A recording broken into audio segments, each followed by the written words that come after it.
Hello, and welcome back to Unexplained Possibilities, Too Crazy to Believe. Here, I'm going to tell you a story, and on occasion, multiple stories with a paranormal twist. And it's up to you, the listener, to decide if the story being told is a true paranormal tale or something made up by the minds here at Unexplained Possibilities, and the story is just too crazy to believe. So, with that out the way, we present to you a story titled Spooky Halloween. It's the second best time of the year and the worst time of the year for dentists. Houses are overflowed with candy, kids are running around on a sugar high in their costumes, scary movies are being played on TV nonstop, pranks are happening left and right, and all this can mean only one thing: Halloween has arrived. For 11-year-old Max and 17-year-old Dustin, this was an especially big Halloween, seeing as though their mother was out of town and left Dustin in charge. This was Dustin's chance to show he can handle responsibility, and Max's chance to sneak more candy than he would usually be allowed. After what felt like an eternity waiting for evening, it was finally time to put on costumes and go trick-or-treating. Max was dressed up as Ralph Hinckley, the main character and superhero from Max's favorite television show, The Greatest American Hero, while Dustin elected not to dress up, stating that it's for kids and he's too old. Dustin also informs Max that he wasn't going trick-or-treating with him and tells him to not leave the neighborhood and be back home by 9 p.m. If he wasn't, then Max would get his butt kicked. Before Max leaves out, Dustin asks him where his glasses were, to which Max replied that he didn't need them. And Ralph Hinckley never needed glasses when he was saving the day. Dustin rolled his eyes and let out a sassy, "whatever." Max leaves the house dressed up and excited for all the candy he was about to receive. He saw a few of his friends outside waiting for him. One of his friends was dressed up as Cyndi Lauper, and the other was Tron. The kids greeted one another and went off on their hunt for candy. While walking to the nearest neighbor's house, Max saw Dustin leaving, and sure enough, Dustin wasn't dressed up. He was wearing casual clothes, a hoodie, some jeans, and he had his book bag with him. Dustin was heading out of the neighborhood in the direction of the older part of town across the railroad tracks where the cemetery was. What a weirdo, Max thought to himself about his older brother. Hours pass, and Max and his friends are loaded up on candy, and it's quickly approaching 9 p.m. Max's friends went off to go home for the night. Max, however, was feeling adventurous and greedy. His mother wasn't home, and his brother went off somewhere, so surely he could skate over the 9 p.m. curfew and hit up some more houses for candy. The only problem was he went to all the houses in the neighborhood. So Max decided to make an executive decision to cross the railroad tracks and leave the neighborhood for more candy. He wouldn't go very far and would only go to a few houses before heading back home. Upon reaching the old and no longer used railroad tracks, Max felt himself become extremely nervous. He knew he was going against what his brother had asked, but it was Halloween and free candy was to be had. Taking a breath, Max crossed the tracks and started to hit up the new houses for more candy. Max, however, got carried away and lost track of time and how far he strayed from his neighborhood. Max noticed it was much more quiet. Kids were gone, and every now and then he'd see a group of teenagers eyeballing him suspiciously. Max knew it was time to go before something bad happened. However, this thought crossed his mind a little too late. Trying to backtrack his steps in order to get home, Max stumbles across the cemetery.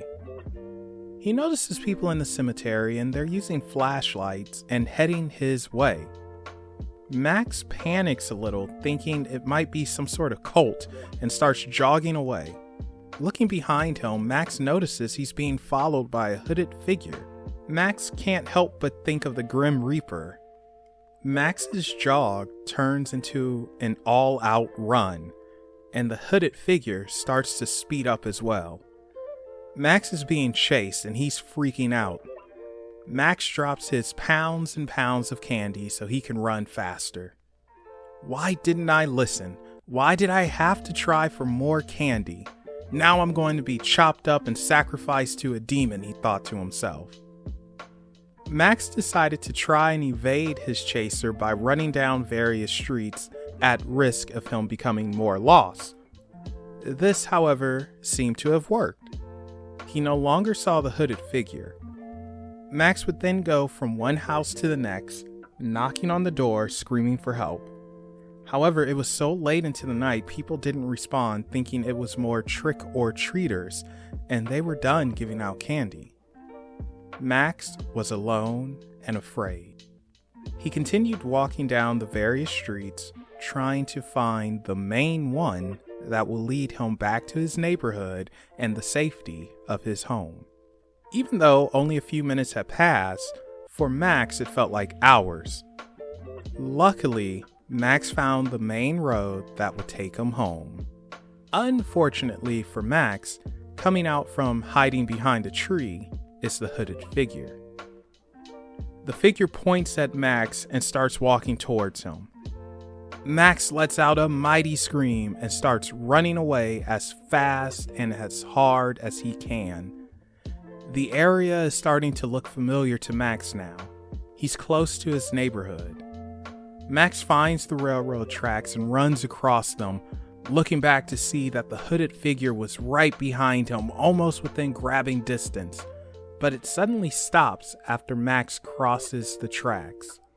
Max, thinking he's safe, takes a moment to catch his breath and try and get a better look at the figure. But because he doesn't have his glasses on and it's very dark out, he can't tell what the figure is. Everything is almost a blur. Max does, however, notice that the figure has the candy he threw down to run away faster. The figure then points at Max and starts walking towards him. Max screams again and runs home. Max makes it inside of his house, locking the door and running to the phone to call the cops. Before he's able to dial any numbers, the doorknob starts to jiggle and it unlocks. Max panics, dropping the phone and running to his room and hiding in the closet. Max feels his heart trying to jump out of his chest from fear when reality hits him. Like an idiot, he didn't call the cops because he panicked, and now he was probably going to die, he thought to himself. Max heard footsteps coming from the hall. They would stop for a moment and then start back up. He heard his bedroom door open. Max was scared and crying and was praying for the closet not to be checked. Max was as quiet as a mouse, and he heard footsteps leave out of his bedroom. Max let out a small sigh of relief. But he wasn't moving from that hiding spot. Max was crying, wishing his brother and mother was there. He can't believe the predicament he got himself into by not listening. Then, out of nowhere, the closet door aggressively opens up. Trick or treat! A giant load of candy is dumped on Max. Max screams for his dear life and rushes out of the closet. However, he is grabbed and starts to hear laughter. It's Dustin laughing. He was the hooded figure. Didn't I tell you to be home by 9 and don't leave the neighborhood? He says to Max. Max is so relieved he hugs his big brother tightly, apologizing and begging him not to tell Mom. Just be happy it was me and not someone else, and I was kind enough to bring you your candy, Dustin replied. Wait a minute. Why were you at the cemetery? Max asked.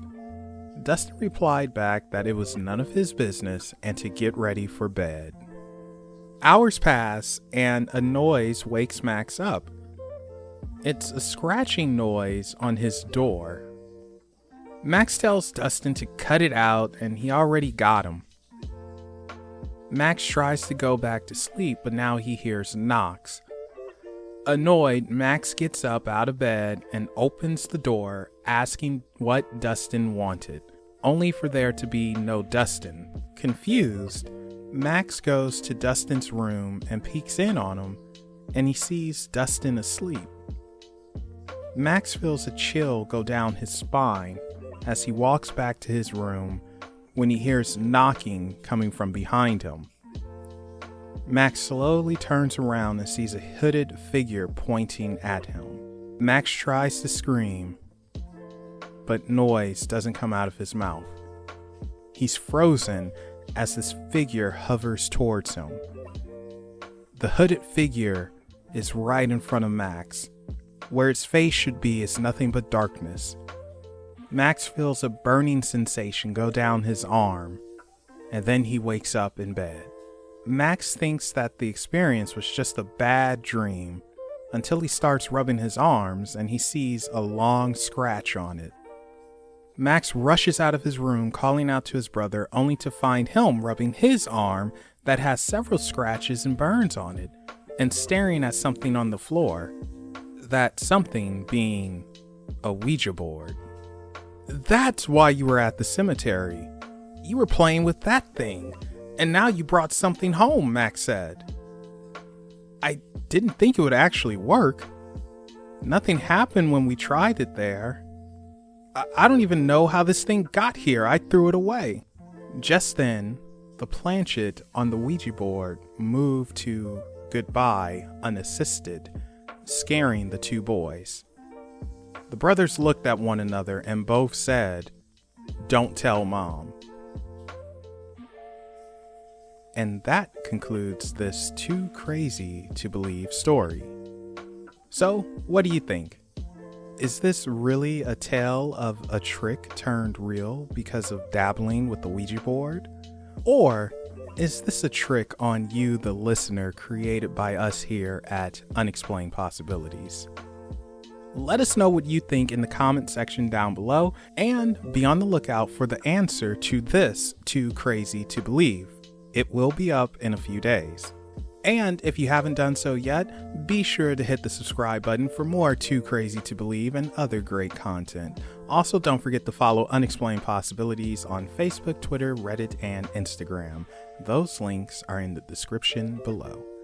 So, I will see you guys in a few days when we find out the answer to Spooky Halloween.